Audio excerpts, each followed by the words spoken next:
Let's go to page 112. This is section 3.3, and this section deals with the slope of a line. The slope has to do with the steepness of the path. Okay, so for example, up here it says a jet plane can take off at an angle that will lessen the noise on the ground. The path of the plane is shown in the line that rises. So it rises 150 feet for every 500 feet it travels horizontally. So it says that here's the key over here. The steepness or the slope of the path is the rise of a run. So rise is the vertical over horizontal. Okay, so in this case, the steepness or the slope is 3/10 or 0.3. Okay, so here's a formula. Okay, the slope is rise over run. So rise is the distance between here. So here's your y2 minus y1. So the end point minus the beginning point, that will give you the rise or the y. Okay? The run is a horizontal.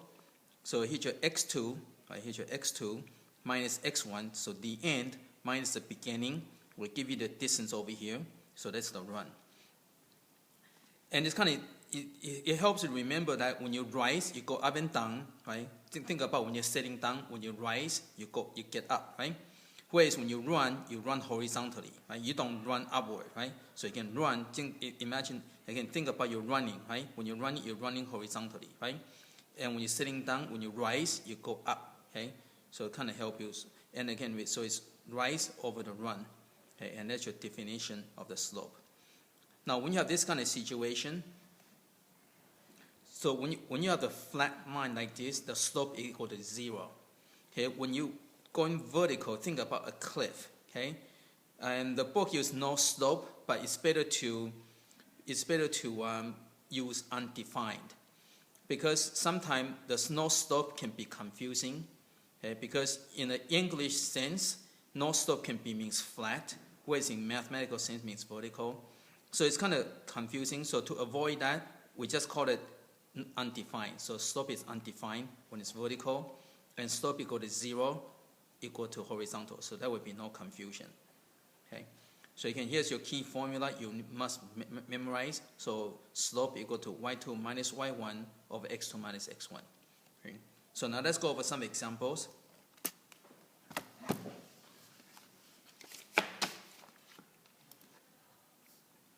Okay, so on page 112, example 1, A, it says find the slope of the line containing the given points. So you got -2, 3, and 4, -1. Okay, so here's your first point, here's your second point. Since this is the first point, so this would be your x1, y1. That's your second point, so it would be x2, y2. So the formula, you can always write down your formula, then you substitute. So slope, the symbol for slope is m, equal to y2 minus y1 of x2 minus x1. So you just substitute. So you got y2 is -1 minus y1 over x2 minus x1. So slope equal to -4 over 6. So slope equal to -2 over 3. Okay. And that's your answer for 1A. Now for 1B, you just do the same thing. So you got 3, -4, and you got 3, 5. Okay. So you can m equal to, this is the first point, second point. So that's your x1, y1, x2, y2. Okay, so it will be y2 minus y1 over x2 minus x1. So notice I can't write it again. Just so when you keep writing it, you're able to memorize automatically. Okay, so y2, and the reason I label all these so that cut down the mistakes of putting the number in the wrong place. So y2 is 5 minus y1. Okay, and watch out for the negatives, right? So minus the negative over here. And so the x2 is 3, and x1 is 3. So you got m equal to 9 over 0. So this is undefined.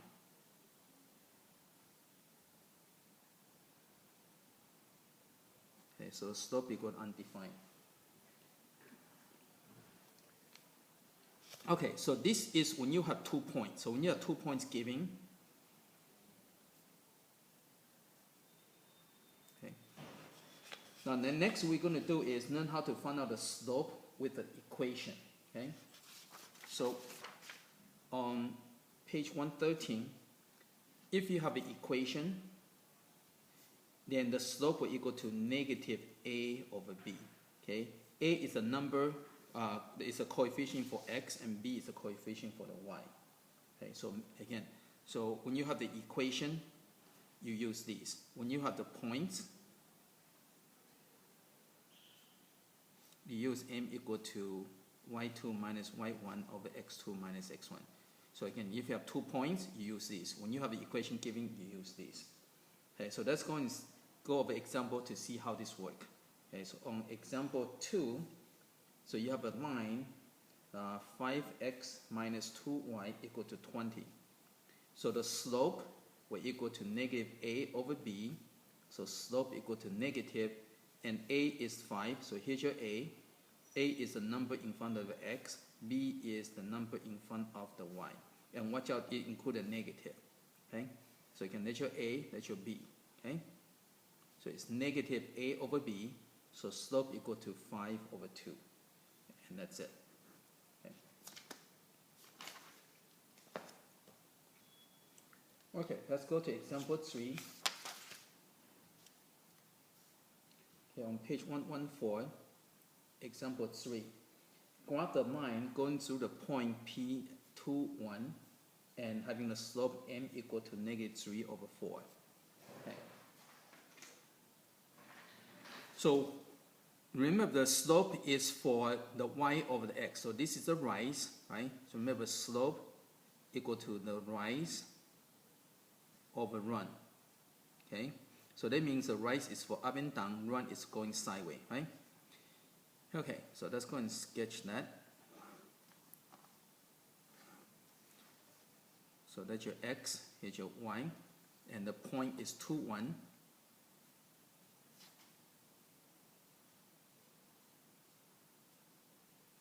So 2, 1 is right over here, so it's 0.21. So whatever point you have, you can use that as your starting point. The slope is negative 3 over 4, okay? Now the negative can go with the top or the bottom, it doesn't matter, okay? So I'm going to make the slope, make the negative go with the top. So you got negative 3 over 4, because negative means it's going down, positive means it's going this way, okay?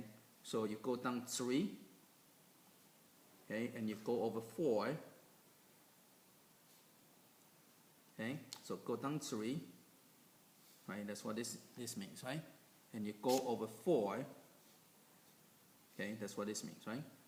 And so let me make it more accurate. It's more like right over here. Okay? And then you just connect the 2 dots, and that's your graph. Okay? Now what happens if you make the negative goes on the bottom? What happens if you make it go like this? Well, that means you have to go up and you have to go this way, right? That's what this means. So what you have, so this one you end up right over here. For this one you have to go up 3, and you have to go over 4. Okay, I'm gonna make this a little bit longer.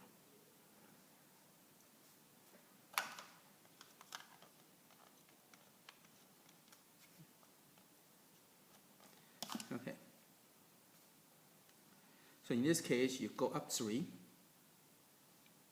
and you go over 4. So that's what you have. Okay.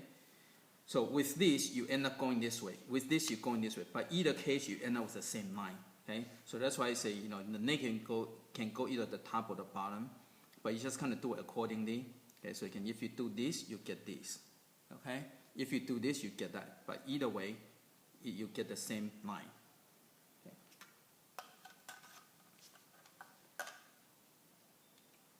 Okay, now another thing you need to know is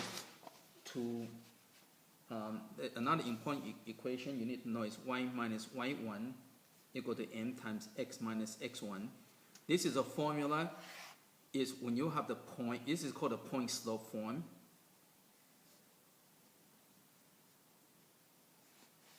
Okay, so this is the point slope form. So this is when you are giving a point and a slope and you can find the equation. So this is to find the equation with the point. So here's your point and the slope. Okay. And so up here the picture compare the different slope. So this is when slope equal to 1/2, slope equal to 1, slope equal to 2. So the higher the slope, the more steep the path is, right? And the negative is going down. So again, when you go from left to right, so when it's going uphill, it's positive. When you're going downhill, the slope is negative.